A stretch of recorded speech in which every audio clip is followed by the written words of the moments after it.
गरीब रानू चिड़िया के बच्चों ने मनाई दिवाली। जंगल में दिवाली का त्योहार आने वाला था। जंगल के सभी छोटे बड़े पक्षी दिवाली को लेकर बहुत खुश थे। गुड़िया बहन, क्या हम भी दिवाली मनाएंगे? सब दिवाली मनाएंगे तो हम भी मनाएंगे। हमारे मम्मा पापा भी हमें दिवाली की चीज़ें लेकर देंगे। मैं तो अनार ज़रूर लूँगा, पटाखा भी जलाऊँगा। गुड़िया और कुकू नदी किनारे बैठे बातें कर रहे थे कि गोरी कवि और उसका बेटा जग्गू कौवा वहाँ आ जाते हैं। गरीबों का दिवाली से क्या काम? रोटी पूरी होगी तो तुम्हारे मम्मा पापा तुम्हें कोई चीज़ लेकर देंगे। कुछ नहीं मिलेगा तुम दोनों को, और ना ही तुम दिवाली मना सकोगे। कोई जंगल का अमीर पक्षी भी तुम्हारे साथ दिवाली नहीं मनाने आएगा। ये सुनकर दोनों बच्चों की खुशी मांद पड़ जाती है और वो दोनों उदास मन के साथ अपने घर चले जाते हैं। मम्मा, क्या हम गरीब पक्षी हैं? मम्मा, क्या हम गरीब पक्षी दिवाली नहीं मना सकते? मम्मा चिड़िया चुप थी। पापा चिड़िया बोलते हैं, किसने कहा हम गरीब हैं? हम अपने बच्चों की हर खुशी पूरी करते हैं, ज़रूर मनाएंगे। मेरे बच्चे दिवाली की खुशियाँ ज़रूर मनाएंगे। दिया भी जलेगा, पटाखा भी फूटेगा, अनार भी जलेगा, मिठाई भी खाएंगे और सब कुछ मिलेगा मेरे बच्चों को। दोनों बच्चे अपने पापा की बातें सुनकर खुशी से उछलने लगते हैं। पापा, हमारे अच्छे पापा। अपने पिताजी से बातें करने के बाद दोनों भाई बहन सो जाते हैं। क्यों बच्चों को झूठे सपने दिखाते हैं आप? कहाँ से आएगा वो सब कुछ जो आपने बच्चों को देने का वादा किया है? रानो, मैं कोशिश करूँगा कि मैं अपने मालिक से कुछ उधार ले लूँ। देखो, बच्चे बहुत ज़्यादा उदास थे। मुझे देखे ना कि अगर ऊपर वाले ने चाहा तो कोई ना कोई सबब लग ही जाएगा। दूसरे दिन पापा चिड़िया अपने काम पर जाते हैं। पापा चिड़िया एक जूते बनाने वाली फैक्ट्री में काम करते थे। साहिब, दिवाली है, खर्च ज़्यादा हो जाएगा। इस बार मुझे कुछ एडवांस में रकम दे दें तो आपकी दया होगी। ना भी मानो, अब ऐसा नहीं चलेगा। जो पक्षी भी एडवांस लेता है बाद में भाग जाता है। पापा चिड़िया उदास हो जाता है और उदास मन के साथ वापस घर को उड़ता है।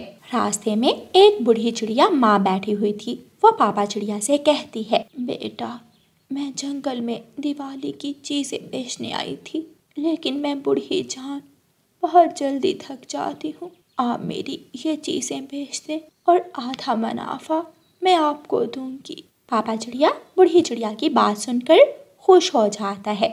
चले माँ जी, आप घर जाएं, मैं ये सारी चीज़ें बेचकर आपके घर आता हूँ। बूढ़ी चिड़िया माँ चली जाती है और पापा चिड़िया बूढ़ी चिड़िया माँ की चीजें बेचने लगता है। थोड़ी देर यहाँ, थोड़ी देर वहाँ, फिर सागर वाले जंगल और फिर पहाड़ों वाले जंगल। पापा चिड़िया एक जगह से दूसरी जगह जाता है और वो सारी चीजें बेच लेता है। फिर पापा चिड़िया उस बूढ़ी चिड़िया माँ के घर जाता है। लो बेटा, ये आधा मुनाफा आपका हुआ, कल भी आ जाना और मैं आपको दिवाली की चीजें दे दूंगी। अभी 2 दिन बाकी है, 2 दिनों में मेरा सारा माल बिक जाएगा। शुक्रिया माँ जी, इस बार मेरे बच्चे भी दिवाली खुशी से मना सकेंगे।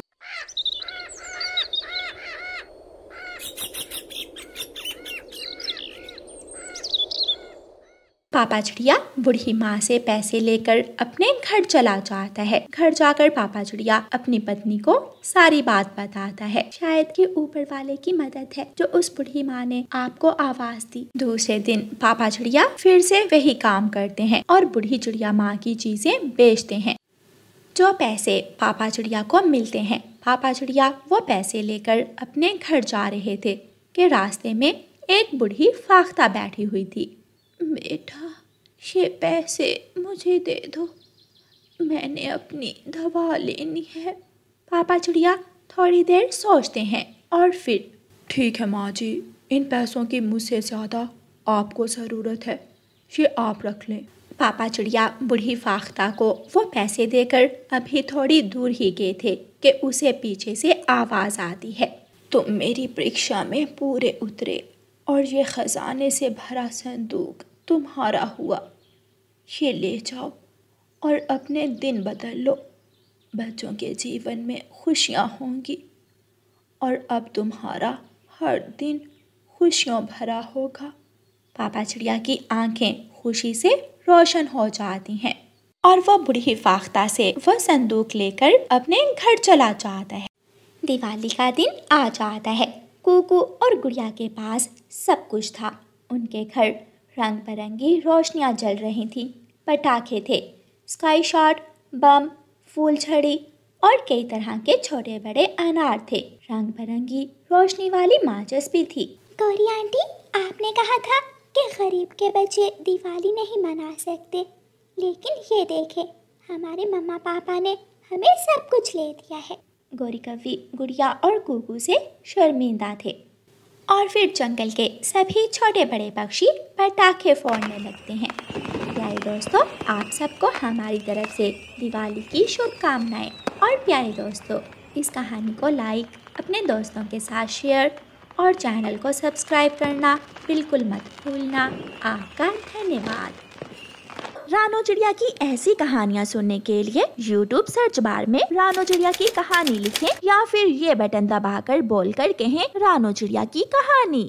माँ, मुझे भी पैसे दें, मैंने भाई के लिए राखी लेनी है। गुड़िया बेटी, मेरे पास जो पैसे थे मैंने उनसे घर का किराया दे दिया। अब मेरे पास इतने पैसे कहाँ कि मैं आपको दे सकूं। मैं कितनी दुर्भाग्य हूँ जो इतनी छोटी सी इच्छा भी पूरी नहीं कर सकती अपनी। गुड़िया बहन, आप मम्मा को तंग ना करें। मम्मा के पास जब पैसे होंगे तो मम्मा हमें दे देंगी। बाद में क्या फायदा। गुड़िया नाराज होकर अपने घर से चली जाती है। गुड़िया सीधी गौरी कव्वी के पास जाती है। गौरी आंटी, मैं आपके बर्तन धो दूंगी अगर आप मुझे थोड़े से पैसे दे दें। मैंने अपने भाई के लिए राखी लेनी है। अच्छा ठीक है, तो फिर ये सारे बर्तन अच्छी तरह साफ कर दो। गुड़िया खुश हो जाती है और गौरी कव्वी के बर्तन धोने लगती है। गुड़िया गौरी कव्वी के सारे बर्तन अच्छी तरह साफ कर देती है और गौरी आंटी के पास जाती है। आंटी, जाकर देख लें, मैंने बर्तन अच्छे से साफ कर दिए हैं। तो फिर मैं क्या करूं? आपने कहा था कि आप मुझे राखी लेने के लिए पैसे दोगी। चल भाग जा यहाँ से, नहीं है मेरे पास पैसे। चल चल निकल यहाँ से। गुड़िया रोती हुई वहाँ से चली जाती है। फिर गुड़िया हरियाली तोती के पास जाती है। आंटी, मैंने अपने भाई के लिए राखी लेनी है, मुझे कुछ पैसे दे दे। जब मेरी मम्मा मुझे पैसे देंगी तो मैं आपको वापस कर दूंगी। छोटी चिड़िया, कल रक्षाबंधन है, मैंने तो पैसों से घर की चीजें खरीद ली हैं, मेरे पास तो अब पैसे नहीं है। गुड़िया निराश हो जाती है और उसे कोई भी पैसे नहीं देता। शाम हो जाती है और फिर रात गुड़िया खाली हाथ ही अपने घर वापस चली जाती है। गुड़िया बेटी, खाना खा लो। गुड़िया बहन, मम्मा ने मुझे बताया है कि जब बहनें भाइयों को राखी बांधती हैं तो भाई भी अपनी बहनों को चीजें देते हैं। मेरे पास भी तो आपको देने के लिए कुछ नहीं है। भाई, जब हम बड़े हो जाएंगे तो मैं आपको राखी बांधा करूंगी और फिर आप मेरे लिए चीजें ले आया करना। मम्मा चिड़िया बैठी अपने बच्चों की बातें सुन रही थी। क्या ये सारी राखियाँ मेरी हैं? हाँ, ये सारी राखियाँ ही तुम ले सकती हो। नहीं, मैं तो इनमें से एक ही राखी लूंगी और बाकी किसी गरीब पक्षी के काम आ जाएंगी। ये वाली राखी आप मुझे दे दें, मैं यही लूंगी। गुड़िया बेटी, क्यों शोर मचा रही हो? सो जाओ बेटी। कितना अच्छा सपना था, ये सच लग रहा था। गुड़िया दूसरी तरफ मुंह करके फिर से सो जाती है। सुबह हो जाती है। जो पेड़ मैंने सपने में देखा वो पुराने कुएं के पास था। क्या मेरा सपना सच हो सकता है? मुझे जाना होगा। एक बार मुझे पुराने कुएं के पास उस बड़े पेड़ के पास जाना होगा। गुड़िया अपने घर से निकलती है और जंगल में पुराने कुएं की तरफ जाती है। यहाँ तो कुछ नहीं है। शायद मम्मा ने सच ही कहा था कि सपने कभी सच नहीं होते। गुड़िया निराश होकर वहाँ से वापस जाने लगती है तो उसे एक आवाज सुनाई देती है। गुड़िया, मैं ही वो पेड़ हूँ, मेरे पास आओ। गुड़िया डर जाती है। कौन है? मैं तुम्हें कुछ देना चाहता हूँ। पेड़ को बोलता हुआ देखकर गुड़िया खुशी खुशी पेड़ के पास जाती है। अपनी आंखें बंद करो। फिर गुड़िया अपनी आंखें बंद करती है और उस पेड़ पर पत्तों की जगह राखियां ही राखियां लग जाती हैं। क्या अब मैं अपनी आंखें खोल लूं? हाँ, तुम अपनी आंखें खोलकर देख सकती हो। गुड़िया अपनी आंखें खोलती है तो खुशी से उसकी चीख निकल जाती है। मेरा सपना सच हुआ। इस पेड़ पर तो इतनी सारी राखियां हैं। क्या मैं यहाँ से अपनी पसंद की राखी ले सकती हूँ? हाँ गुड़िया, मैं बरसों से गरीब पक्षियों की मदद कर रहा हूँ। जिसको जिस चीज की जरूरत होती है मैं उसे देता हूँ। फिर गुड़िया उस पेड़ से अपनी पसंद की राखी ले लेती है और खुशी खुशी अपने घर चली जाती है। मम्मा मम्मा, भाई देखे देखे, मैं आपके लिए राखी ले आई हूँ। मेरा सपना सच हुआ। अपनी बेटी को इतना खुश देखकर मम्मा चिड़िया भी खुश हो जाती है और गुड़िया अपने भाई के पंख पर राखी बांधती है। दोनों बहन भाई बहुत खुश थे। मेरे बच्चों, हमेशा ऐसे ही एक दूसरे का ख्याल रखना। जब बड़े हो जाओ तो ये वक्त याद रखना। माँ, मैं वादा करता हूँ मैं अपनी बहन को जीवन की हर खुशी दूंगा और हमेशा साथ रहूंगा। दूर किसी जंगल में एक ईमानदार और मेहनती चिड़िया रहती थी। वो बहुत ही गरीब चिड़िया थी। शाम को वो अपनी बेटी के साथ अपने घर में बैठी हुई थी कि दरवाजे पर दस्तक होती है। मम्मा चिड़िया दरवाजा खोलती है तो बाहर एक साधु पक्षी खड़ा था। बेटी, मैं भूखा हूँ, मुझे कुछ खाने को दे दो। ये सुनकर मम्मा चिड़िया सोच में पड़ जाती है। कोई बात नहीं बेटी, अगर कुछ नहीं है तो मैं चला जाता हूँ। नहीं नहीं, आप रुके, मैं आपको एक रोटी देती हूँ। फिर मम्मा चिड़िया घर जाती है। मम्मा, अगर ये एक रोटी आप उस साधु पक्षी को दे देंगी तो हम क्या खाएंगे? बेटी, घर आए सवाली को खाली हाथ नहीं मोड़ते, ऊपर वाला हमें भी खाना दे देगा। ऐसा कहते हुए मम्मा चिड़िया वो एक रोटी उस साधु पक्षी को देने के लिए ले जाती है। जुग जुग जियो बेटी, आपने मेरी भूख मिटाई, ऊपर वाला तुम्हारी भी भूख मिटाएगा। उस रात मम्मा चिड़िया और उसकी बेटी भूखी ही सो जाती हैं। दूसरी सुबह मम्मा चिड़िया जंगल में लकड़ियाँ काटने जाने वाली थी कि वहाँ एक कौवा आ जाता है। कौवा बहुत लालची और दुष्ट था। वो कामचोर भी था। चिड़िया चिड़िया, मुझे भी अपने साथ लकड़ियाँ काटने ले जाओ।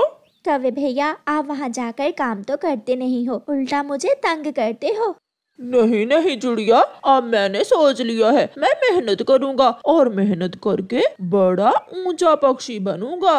चिड़िया कौवे को अपने साथ ले जाती है। जंगल जाते ही कौवे को नींद आने लगती है। चिड़िया चिड़िया, तुम लकड़ियाँ काट लो, जब कट जाएं तो मुझे बता देना, मैं लकड़ियाँ इकट्ठी कर लूँगा। मैंने कहा था ना कि तुम कामचोर और आलसी हो। चिड़िया अपने काम पर लग जाती है और कौवा सो जाता है। चिड़िया लकड़ियाँ काट रही थी कि वहाँ वही साधु पक्षी आ जाता है। चिड़िया बेटी, कल रात तुमने मेरी मदद की और आज मैं भी तुम्हारी मदद करना चाहता हूँ। वो कैसे साधु बाबा? चिड़िया, वो सामने बड़े पेड़ के पीछे एक पेड़ है, तुम उस पेड़ से जाकर एक फल तोड़ सकती हो, वो फल तुम्हारे बहुत काम आएगा। साधु पक्षी ये कहकर वहाँ से चला जाता है और चिड़िया उस साधु पक्षी के बताए हुए पेड़ की तरफ जाती है। चिड़िया के सामने एक एप्पल का पेड़ था जिस पर सोने के एप्पल लगे हुए थे। ये देखकर चिड़िया हैरान हो जाती है। ये तो जादुई सोने के एप्पल वाला पेड़ है। साधु बाबा ने सच में मेरी मदद की है। चिड़िया उस पेड़ से एक सोने का एप्पल तोड़ती है। मेरे लिए तो ये एक सोने का एप्पल ही बहुत है, मेरी जिंदगी अच्छी गुजर जाएगी। चिड़िया वो सोने का एप्पल तोड़कर वापस आती है तो कौवा अभी तक सो रहा था। चिड़िया कौवे को आवाज देती है, कौवे, ओए कौवे, उठो, देखो देखो, मुझे सोने का एप्पल मिला है। जाओ तुम भी उस पेड़ से सोने का एप्पल तोड़ लो। चिड़िया की ये बात सुनकर कालू कौवा तुरंत उठकर बैठ जाता है। कहाँ चिड़िया? वो सामने वाले बड़े पेड़ के पीछे। चिड़िया अपना सोने का एप्पल लेकर घर चली जाती है। कौवा भी दौड़कर उस सोने के एप्पल वाले पेड़ के पास पहुंच जाता है। मैं अमीर बन गया, अब जल्दी से घर से टोकरी लेकर आता हूँ और इस सोने के एप्पल वाले पेड़ से सारे ही सोने के एप्पल तोड़ लेता हूँ। कौवा घर जाता है। गोरी पत्नी, कहाँ हो? जल्दी से मुझे टोकरी दो। कालू, क्यों शोर मचा रहे हो? कालू कौवा अपनी पत्नी को सारी बात बताता है। जल्दी चलो कालू, कहीं कोई दूसरा पक्षी वो सोने के एप्पल हमसे पहले ही न तोड़ ले। फिर कौवा और कौवी अपनी टोकरी लेकर जल्दी जल्दी जंगल की तरफ जाते हैं। रास्ते में कौवे और कौवी को वही साधु पक्षी मिलता है। कौवे और कौवी, लो ये सोने का एप्पल ले लो और वापस जाओ, तुम्हारी इच्छा मैंने पूरी कर दी। चल चल हट, परे हो जा, मैं तो उसी सोने के एप्पल वाले पेड़ से सोने के एप्पल तोड़ूंगा और सारे ही तोड़ूंगा। साधु बाबा, तुम ये अपना एप्पल किसी दूसरे पक्षी को दे दो। कौवा और कौवी भागते हुए सोने के एप्पल के पेड़ के पास पहुंच जाते हैं और उस पेड़ से सोने के एप्पल तोड़ तोड़ कर अपनी टोकरी भर लेते हैं। कालू कालू, वो ऊपर एक रह गया है, रुको मैं वो भी तोड़ लूं। ऐसे कौवा और कौवी वो पेड़ खाली कर देते हैं। कालू कौवा और गोरी कौवी वो सोने के एप्पल वाली टोकरी लेकर जल्दी से घर आते हैं। कालू जी, एक बार मैं टोकरी से सोने के एप्पल गिन लूं। गोरी जब टोकरी से कपड़ा हटाती है तो नीचे मिट्टी के एप्पल थे। ये देखकर कौवा और कौवी रोने लग जाते हैं। कालू कालू, ये कैसे हुआ? हमारे सोने के एप्पल कैसे मिट्टी के एप्पल में बदल गए? गोरी, ये हमारे लालच से हुआ है, जल्दी भागो, हम उस साधु बाबा से एक ही सोने का एप्पल ले लेते हैं। फिर कौवा और कौवी जंगल वापस जाते हैं और पूरा जंगल घूमते हैं, मगर वो साधु पक्षी अब वहाँ से जा चुका था। ऐसे कौवा और कौवी अपने लालच की वजह से खाली पंखी घर वापस लौट आते हैं। प्यारे दोस्तों, इस कहानी को लाइक, अपने दोस्तों के साथ शेयर और चैनल को सब्सक्राइब करना बिल्कुल मत भूलना। आपका धन्यवाद।